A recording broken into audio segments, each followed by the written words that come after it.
Today is August 8th at 6 p.m. I'm Sheila Vaccaro, joined by Lisa Dorsey and Bernie Flynn. Next is comments, suggestions, and petitions by residents. Seeing none, we'll move on to 3A, the Garage Management Monthly Report.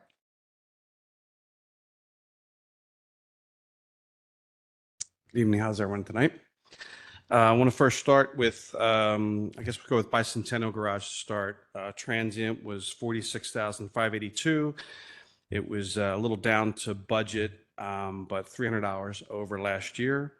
Year to date, 351,318 actual for the garage, down 16,000 to the budget, but $30,000 over prior year. So that, to me, that's good numbers. Monthly 38,012, down 4,200 from the budget. Variance over last year 11,157. Year to date 263,914, down 32,249 with a variance of 10,015. Be working with Ramsey to try to bridge that, try to tighten that gap for the fourth quarter to try to get some more revenue there. That's the opportunity. If you look at Chestnut was 44,282, up 4,400 and up 8,000 over last year. Year to date, 274,751, down 4,300 to the budget, but up 51,514 over last year. So again, very strong numbers. I don't know who did the budget, but we're going to change that because budget numbers should be a little close. It's really strange there. So for monthlies, 71,869 budget. We're down for monthlies, 12,628, variance of $5,800 over last year.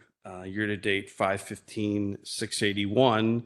Year to date variance of 75,803 and versus prior year 32,000.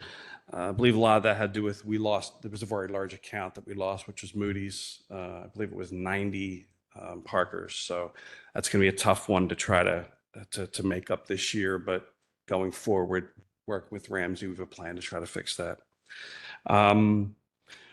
For the total garages, Transient was for the month was 90,864, down 1,500 over budget, but up 8,000, almost 8,500 over last year. So again, strong numbers. Year to date, 626,069, down 20,000 to budget, but up 80,000 over last year. So again, very strong performance. I think it just had a lot to do with you guys had really good weekends. Our weekends have been busy in the garages. So monthly monthly parking was year to date 109,882, down 16,000. Variance over last year 69,57. Year to date 779,595, down 100,052 with a variance over last year 42,115. So moving forward, like I said, for the fourth quarter and into next year, that the opportunity is going to be to get the monthlies up, and then it'll be very, very profitable if we can get that, bridge that gap. So overall, all the garages they're running well. I know we're looking to put a new system in there with flash parking, which is going to increase. We use it in Philadelphia, and with the license plate readers, it eliminates problems with tickets and people, not paying, which is great. Lost tickets, things like that go away, and you end up it becomes even more profitable. So that should help moving forward. The only other issue we have the power washing is going to be coming up. We decided to go with a company that's actually going to use scrubbers and clean the garage as well as power wash. So the garages should look better than they have ever. So we're looking forward to that. So that's all I have. Any questions on the numbers, what we're doing? I have one question. Yeah. Would it be possible for you to show us weekend versus weekday differences, variances? Sure, I can get that. I can get next time. Absolutely. Yeah, thank you. Very easy. Sure. Greatly For like, appreciated. just for the month, like over, Yeah. break down each week for you? Yeah, just sort of show us the difference. I look at these numbers as how much we're drawing people into our borough, and so I want to see. Sure. Well, you'll see on, it's a flash report, it's a report we get, and it shows each hour and what they do. And you can see in each day, and you can see just that there's a big push from 4 o'clock to 11 o'clock at night on the weekends. It's pretty intense, which is why we've added some supervisors and some extra people there, which we haven't had any broken gates, broken equipment or anything, which is another thing we're saving money on by, because that stuff, it's expensive. So, That's awesome. Thank yeah, you. I'll get that for you next time. No, absolutely. Anything else? Any other questions? I just had one question. Yeah. When we're looking at the combined report for the garages, Mhm. and I think I heard you say we lost Moody's and it was about $90,000. So if we, 90, it was 90 Parkers, monthly Parkers. oh, 90, okay, Yeah. monthly parks. So Do you know what that equated to approximately? dollar amount, I don't know. Probably, what is it, 125? Yeah, so, yeah, so that's really the difference in the numbers. Yeah, and that's what I was getting at. Absolutely. It's $130,000. Just wonder how much of that, and Yep. that was not anticipated, I Mhm. guess. Yeah. Right? Had not Yep. planned for that. Okay, thank you. I have a question. They have a garage located there as well, right? Is that even being used? Do you know? Moody's garage? They have a garage attached right behind that building. There's a small 2-floor.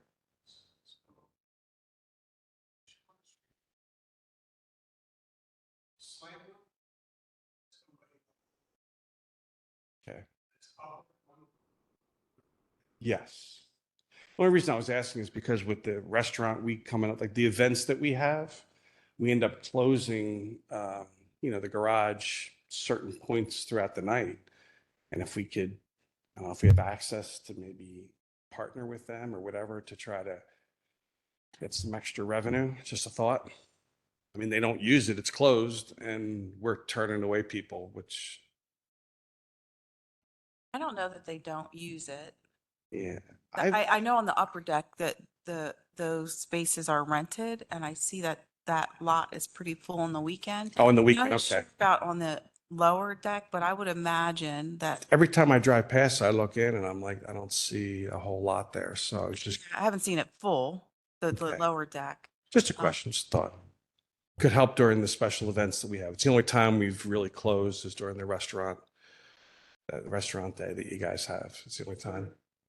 I apologize. So you're asking whether we could reach out to the owner of the building? See if they could, for that day, if there's opportunity, Okay. split the revenue, $20 a person. I mean, it's better than I'll make close. sure I give Yeah. Ramsey Eli's cell number. Yeah, it's just a thought. All right, thank you. Awesome. Thank you. Appreciate your Thank time. Yep. We'll move on to the director's report. Okay.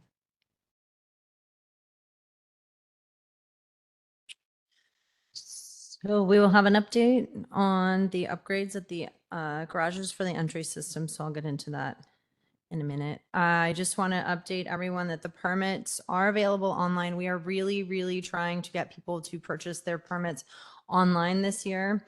So that, as I mentioned, it does not become a Grateful Dead concert line in the lobby here. If you do want to come in, we ask that you bring your documents with you so that we can scan them here. But if you would please email parkingdepartment@west-chester.com to set up an appointment, we would really appreciate it so that we have a heads up. There's also a computer in the lobby if you don't have one at home so that we can help you do it seamlessly. But we're really trying to get everyone on the up and up. I apologize. I know people are asking about the guest passes since this was my first year. I did not order them on time, so they will be available next Monday. I know people were trying to get them online, so that is my fault. I apologize. You heard it here first. The Passport app, I know there was discussion at the last meeting. I did reach out to Passport. That's the company that does the meters in town, and they were willing to continue at the 25-cent price. So they are not raising the price. So we will continue with them. Our contract with them is up next August, so we can have the conversation about what to do downtown next year. But they stayed at 25 cents for users. Bicentennial Garage, Kevin Gore from Building and Housing, both Dons, myself, and Jim Cherry, and a very nice contractor, Mason, met to discuss plans for the facade and the leak issue over there. And we did come up with a plan. Because of the cost, we're going to have to go out to bid. So Don Edwards has offered graciously to do bid specs for that. So we're working on that all together. So we'll have something in the pipeline soon. And we have rented out 2 bike lockers so far. So I'm very excited about that. And I'm very sorry because I did not sweep them out, but the 2 people have been very nice and no one has found anything dead in them. So I'm excited about that. So we have 14 more if anyone's interested. Very, very exciting stuff. Revenue for the month of July, tickets were down $90,300. Meter revenue was $124.56. Total revenue was $231,896. I'm guessing with the holiday and with kids out of school and all of that, July is kind of a quiet month. So that is the director's report. All right, let's move on to capital project. Okay, so this is exciting. You found the cost? You found the thing you're gonna question me on? Okay. Well, first, the good news, the little committee from the borough, Reef had brought us their pick, and me being the pain and bossy person that I am, said, no, we want to do it too. So we also went and got 5 different companies to show us demos, and we picked the same company that Reef had told us to pick in the first place. So we also agree that Flash is the company that we should use for the capital improvements over at both Bicentennial and Chestnut Street Garage. This is called a park system. So it would be the upgrades to the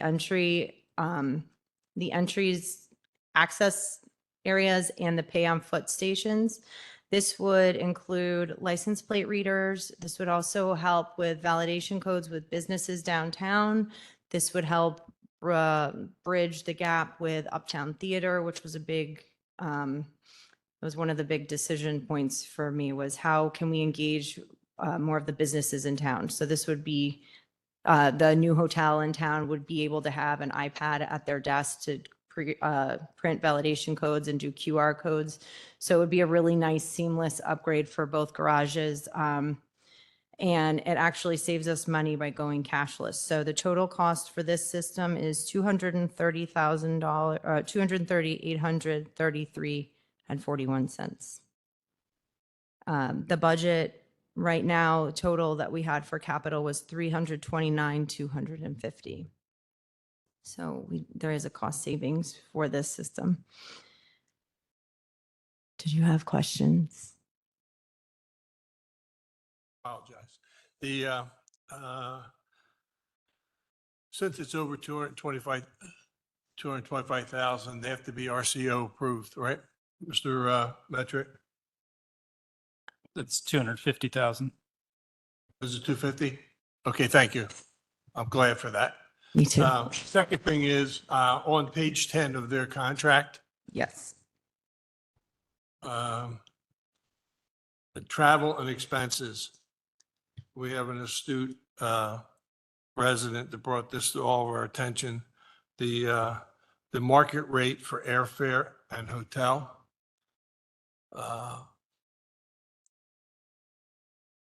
That could also mean first-class airfare. It also can mean they stay at the Ritz-Carlton.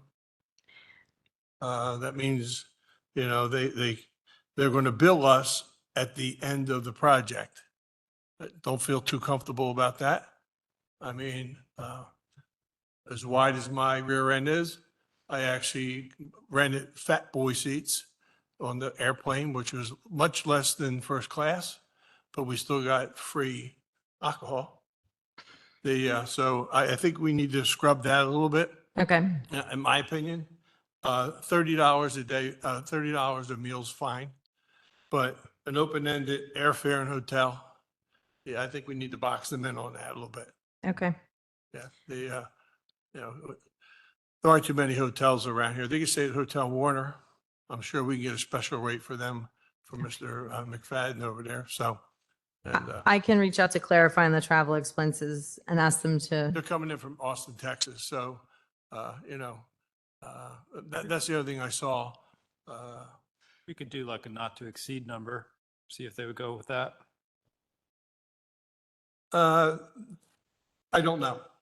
The market rate and airfare, thanks to Daryl, and hotel, just jumped out. And it makes sense that, I know that they're doing the install at Riddle Hospital, so I can ask them what their travel expenses have been so far, and we could see what it's been and kind of go from there and, And or what they negotiated. yeah, I'm sure it wasn't open-ended.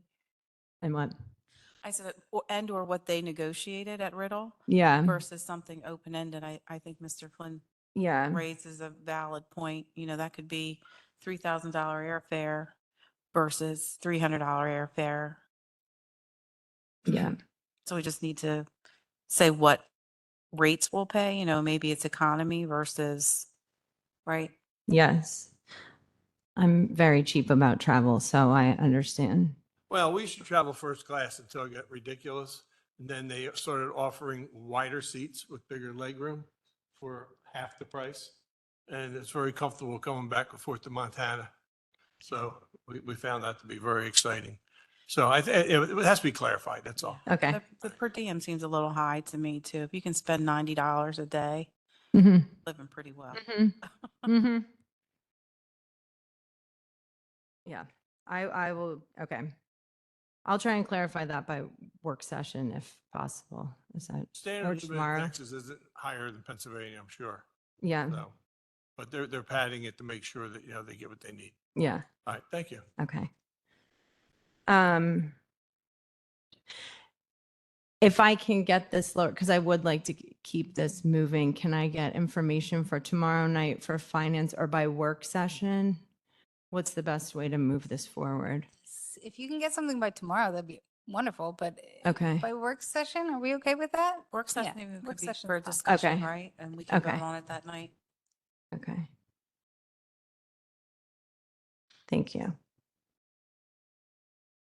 Let's move on to the short-term rental conversation. So to clarify, is everyone comfortable with, I guess, would everyone be comfortable with approval of this or moving this to finance committee? How would I do this? I don't, Sounds like this will be an item for discussion when we meet next Tuesday, and we'll have these answers for council and whatever answers the finance committee wants to add to tomorrow's night okay. questions. And then we'll Sorry, make a there's a lot of decision. moving pieces, so I just, okay. Thank you. Sorry to interrupt you. Okay. Okay. Short-term rentals. Okay. I just wanted to add my 2 cents to the conversation regarding short-term rentals. I know there was a woman that brought up a few really valid points the other day, and it was during public comment, and I didn't respond. And I know the decision has yet to be made if and where to allow them, but I know even if a requirement is made to have a parking space, I don't know if that's enough in this conversation. And, in my short time as director here, I'm seeing the impact, parking as a whole is, I don't want to say a mess, but it's not great right now. And I just want to urge you that if you do decide to move forward with the short-term rental ordinance, that maybe you consider starting small and keeping it in the town center, because the way that we're moving, and I hope that our goal for next year would be to look at residential permitting on a comprehensive level and really fix it in a more thoughtful approach, because I think the way that the system has been created has been in a reactive way where, you know, each street and each neighborhood has kind of come to council at different times and asked for things. And I think we're at the point where now we need to look at the impact that development has made on the borough as a whole, and we need to kind of take a more thoughtful approach. And I really do think we're at the point where you're looking at, you're going to have to consider almost permitting the entire borough. But when you do short-term rentals and you don't have residential enforcement on the weekends, you're going to want to consider that at a point, because you're going to have people coming in on the weekends when there's no enforcement, and it's going to fill up those neighborhoods. And then you're going to want this department there. And that means that you're going to have to staff that department, which means now there's a budgetary impact. That also means that you're going to now want permitting on weekends, which means that now you're going to want more guest passes on weekends so that you can have parties on weekends. So it's kind of a butterfly effect. So I don't know if we're prepared for the impact of that decision. So I just want to put my 2 cents that, like, once you take the toothpaste out of the tube, you can't really put it back in. So I just want to put it out there that if there's an opportunity to start small, maybe that is the way to go, because you know, there's a lot of work to be done with the parking. Like, we're going to have this conversation about Chapter 77. So it's just my 2 cents. I don't mean to speak out of turn, but just my thought on it. So I just wanted to. Thank you. Appreciate your comments. Mr. Schaefer. Yes, you can, Mr. Schaefer. One of the greatest basketball players ever from Villanova University. Honored, thank you. I am My name is Bernie also. That Yeah. must be how he knows who I am. So I am Bernie Schaefer. Yep. I live in Malvern and I love Westchester. Been dining here forever and I have friends here. And I have, I guess it's 10 properties here. One that we have converted to an Airbnb. We have a rental license and didn't find anything in the ordinances that prevented us from doing short-term rentals. I can tell you from experience, it's a big positive for Westchester. For instance, we get graded by every person who rents. So you provide them with only the best possible outcomes, the best facilities, and it's very expensive. It costs $25,000 to $30,000 to properly furnish the way we do it, properly furnish. And we just get rave reviews, from the comfort of the bed to the amenities, the whole thing. And we have a very large investment. The people who rent from us are typically business people. We have QVC people who are Ubered in. We have parents. Our recent rental for 3 weeks was for a couple having their first grandchild. So mom and dad are here to help their daughter for 3 weeks. And those are the type of people that rent here. They're young couples who are either going to the Brandywine or are here to dine and spend money at the shops. We are not in town center, but we are a 5-minute walk down the street. It's very, very easy. The parking situation is interesting. The first one we converted, we have 2. First one, the couple that moved out had 4 cars. He had 3 and she had 1. He was a car nut, and they were parked there the whole time. If we rent to a couple who work in the area, let's say, they typically have 2 cars. Airbnb people have 1 car because we have 1 bedroom. It's not a parking burden, at least in our situation. And we're catty-corner from Barclay Park, so there's tons of parking. It's a very low density area, and there's tons of parking. Parking, at least in our situation, is not all that bad. As a matter of fact, it's easy. Nobody ever has any trouble getting parking. We have vacationers, Westchester parents come in to see their kids. Those are the type of people that come. There's no parties. We don't allow them. There's no party. There's no loud noise. They're all typically upscale people who are happy to be in Westchester. Let me see if I do think you should have appropriate guidelines for sure. I would just hope that you consider people who are actually in the biz and would have inside knowledge of what it's all about. It's really a positive for Westchester. People come, they shop, they go to the restaurants, they spend money. And to our experiences, and if you read the reviews, if you go on Airbnb Westchester, read the reviews, you'll see it's a positive experience. And I can't speak highly enough of it as a proprietor, and really, I have not seen any downside at all, other than the fan didn't work in the bathroom and stuff like that, So anyway, I'd love to answer any questions you have. And as you pursue this, I know that you're early in the process. I'm in agreement with you. Not all of us are. Thank you for sharing your thoughts. I appreciate you coming and taking the time to explain the type of people who are renting and the types of problems you see in the Airbnbs. I have seen the same. So Pardon me? I've seen the same. Yeah, you've seen the same? When you maintain an upscale experience and charge a certain amount and set certain expectations, they're met. And again, our parking experience it's less density than our prior couple had with 4 cars that were there most of the time. So, okay. Well, thanks for your time. Thank you. Thank you, Mr. Shaver. And I'd love to chat with you. Right. Okay. We'll go on to notification process for ordinance 202211 Adams Street.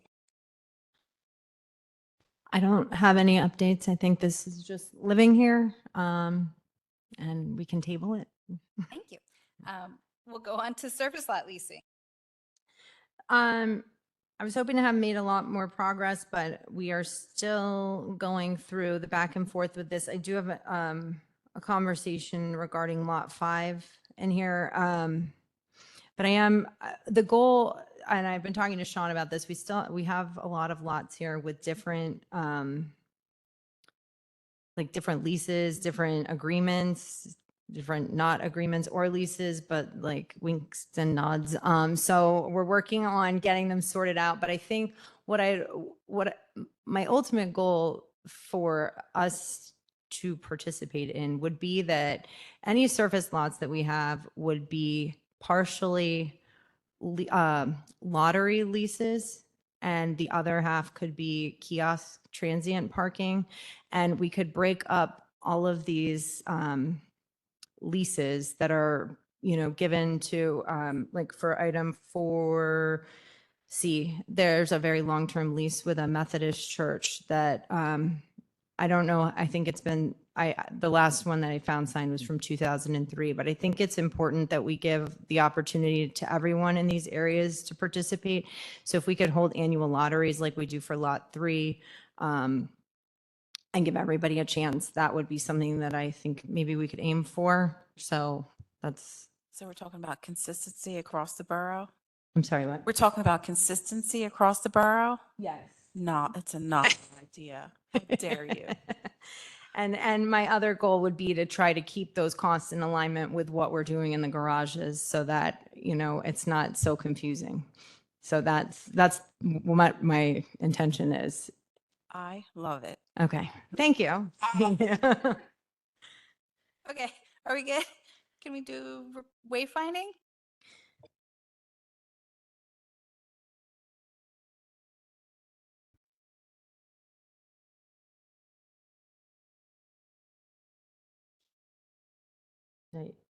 Did you want to talk about wayfinding? Add what I know. Oh. We were able to go and meet with the consultants in town who actually work in one of the greatest office spaces in town over on North Church Street. Wow, what a building. And they helped the borough bid a project in late 2019 to implement phase one, which is the wayfinding sign component having to do with locating parking. And the winning bid came in at $93,700. It wasn't awarded because of what happened in March 2020 and everything changed. It sort of fell into the sands of time and into the obscurity of my own understanding. And now we are back above water. We've met, we've talked with these people. We know what it's about. We know exactly, well, roughly what it was going to be, what it would have cost to do 3.5 years ago. So our goal is to put this in next year's capital budget, reemploy Merge to do the bid again for us, which shouldn't cost honestly more than a couple $1,000s at the most. And bring to you an award, a motion to award a bid sometime in the spring of 2024 to do phase one. I think this is a real easy, this has been tried and we went through a lot of the work to do this. I just wasn't aware of all the details until recently. Thank you. And I'm looking forward to this moving ahead. Thank you, Bernie. Thank you, everybody who made that happen.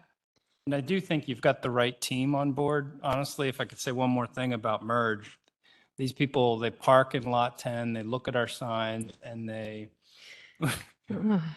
had a lot of comments. So they live, eat, breathe signs. They see the borough signs, they deal with them, and they know exactly. I felt really confident that the plan the borough put in place it will be a good one. Very good. All right, let's move on to coordinate with the solicitor to edit chapter 77.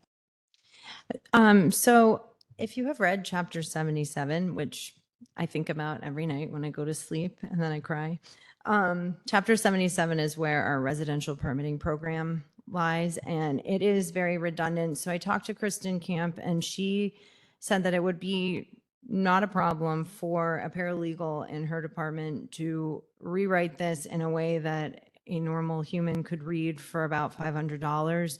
And if you would be so willing, I would really appreciate it so that we could then consider adding a couple of other permit options. But this is just impossible to deal with right now. So the first step would be approval for the solicitor to rewrite this in a readable, streamlined way.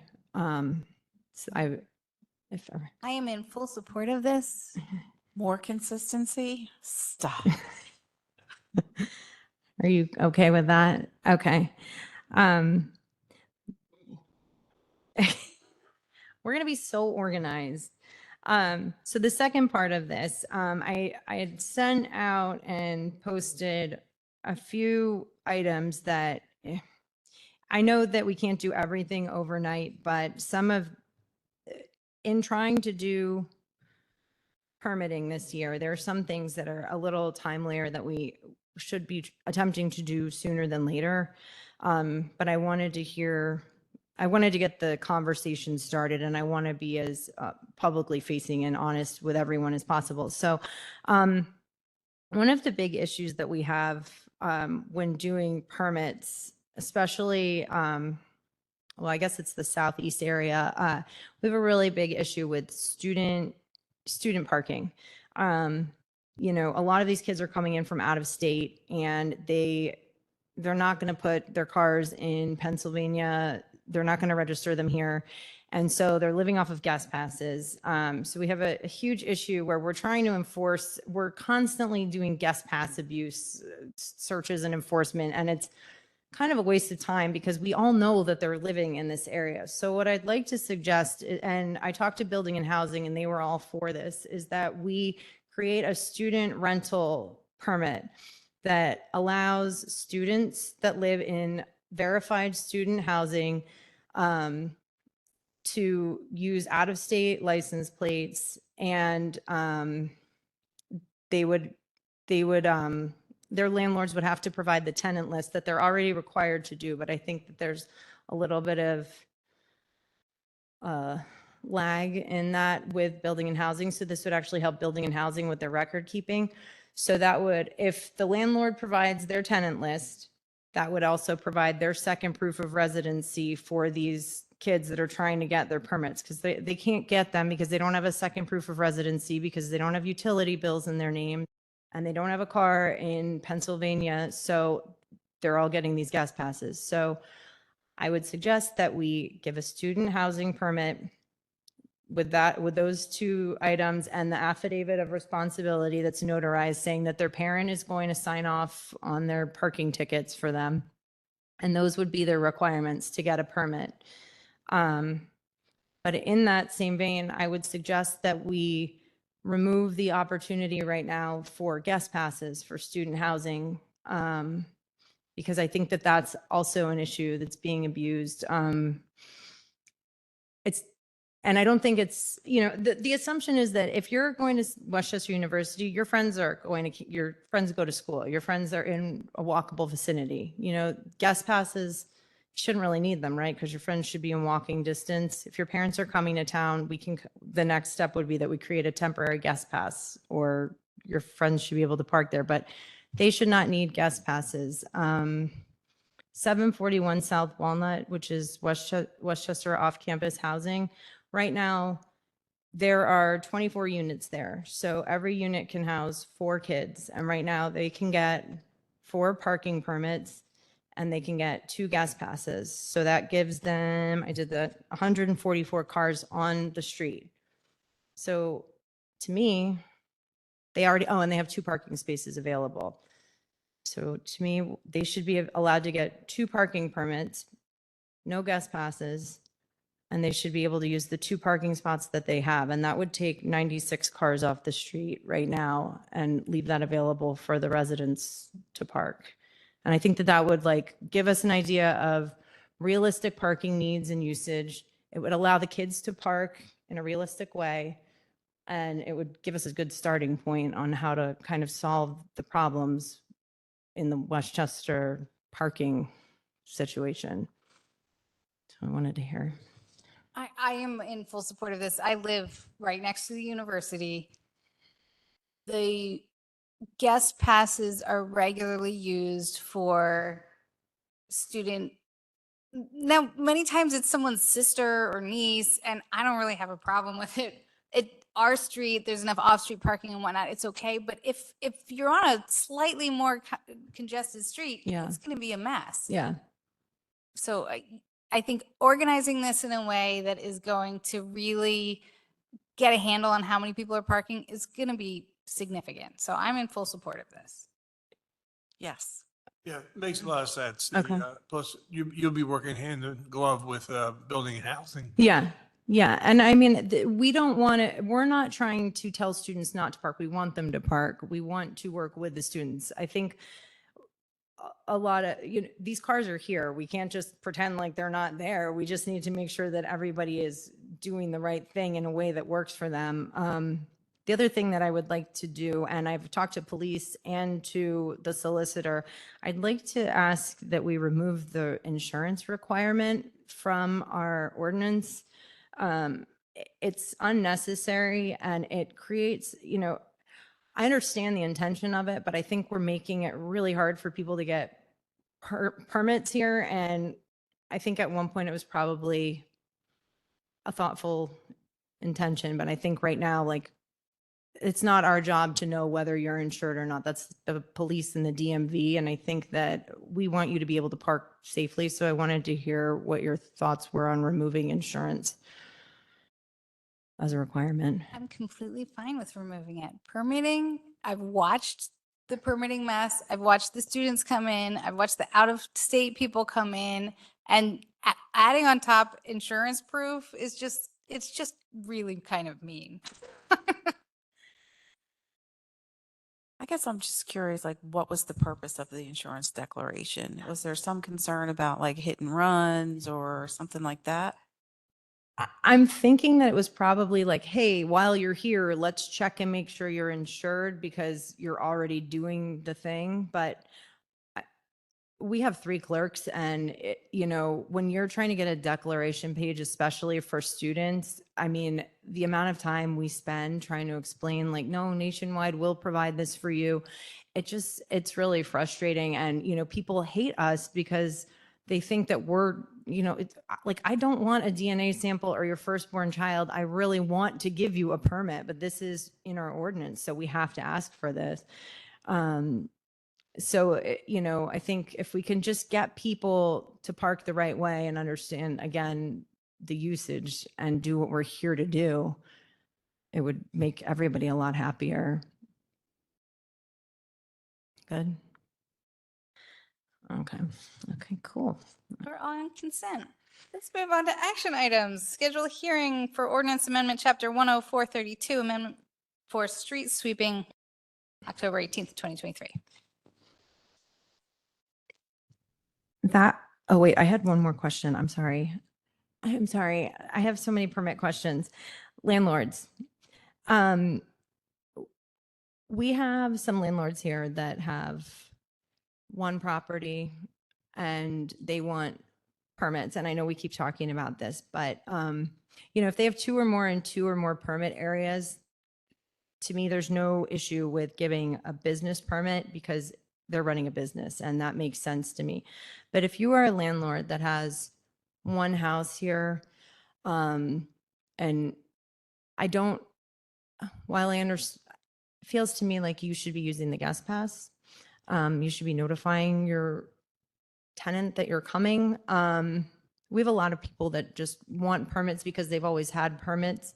Same with real estate agents. And so I wanted to know how you felt about landlord permits. And then we also wanted to create a temporary service permit for situations like that. Like if you're coming into town and you don't want to buy the $125 business permit, could you get a temporary service permit for $10 a day or $5 a day because you want to fix a toilet at a house?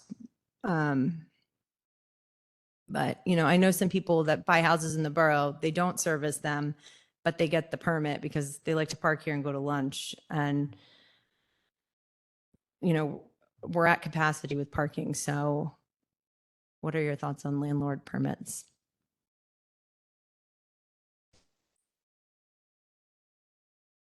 Is it a separate fee?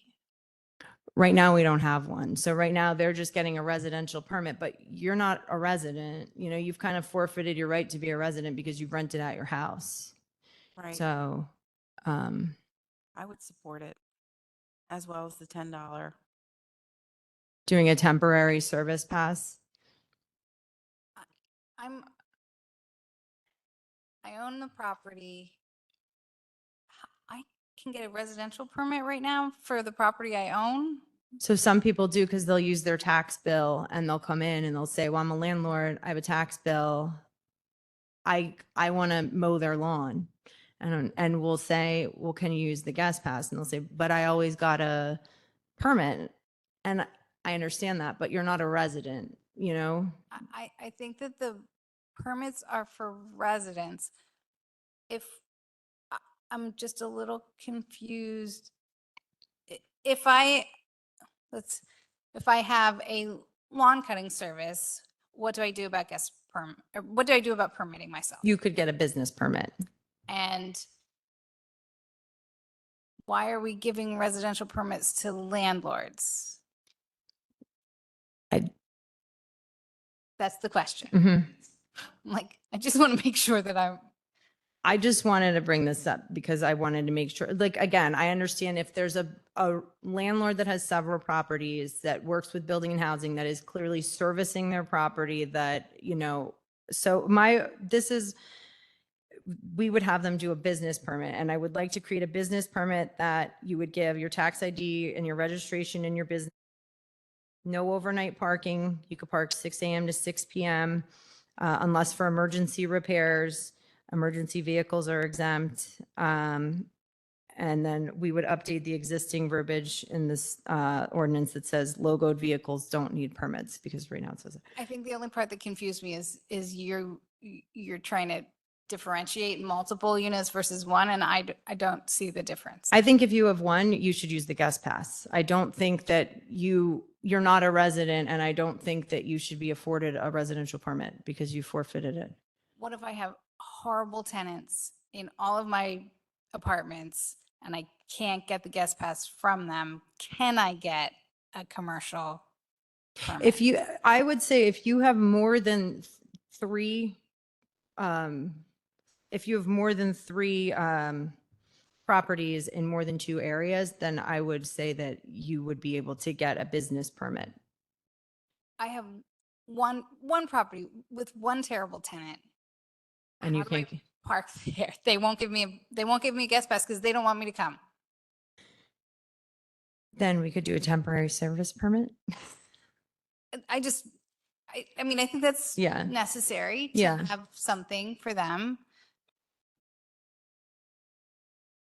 I think it should be like online, easy, just like pay my $10 and I can park there today.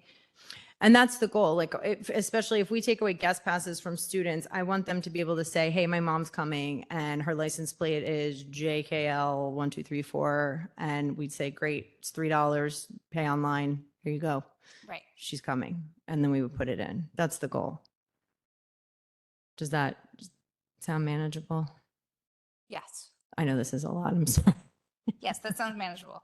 Do it. Okay. Okay. Can we schedule a hearing? Yes. Sorry. Schedule a hearing for ordinance amendment, chapter 10432, amendment for street sweeping, October 18th, 2023. Yes. Then approve the lease for the Justice Center garage.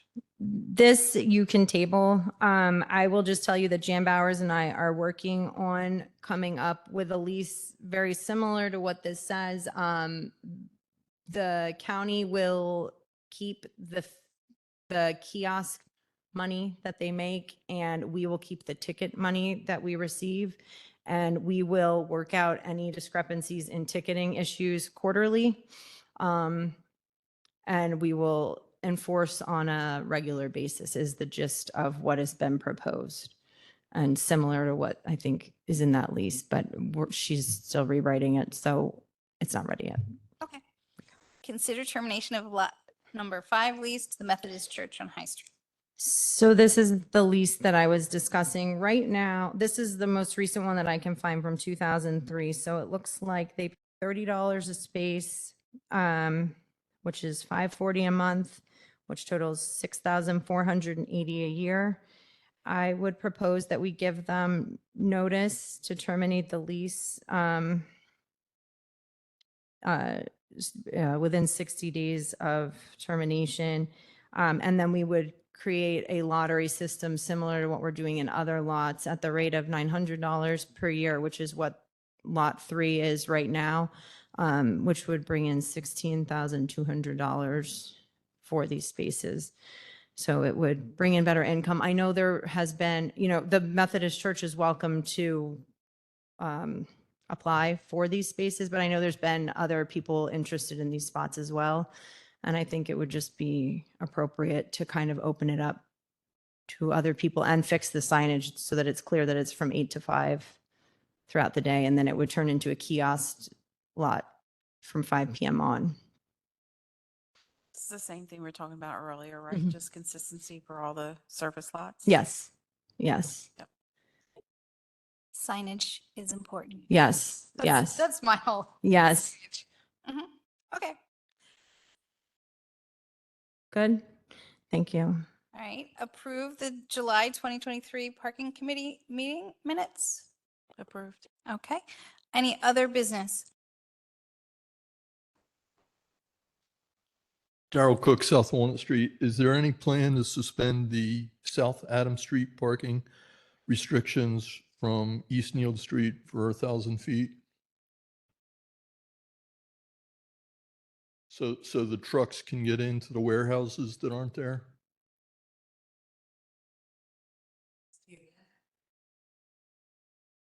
Discussing that, but we're waiting still. All right. Any other business? Hearing none, we are going to adjourn at 6:49.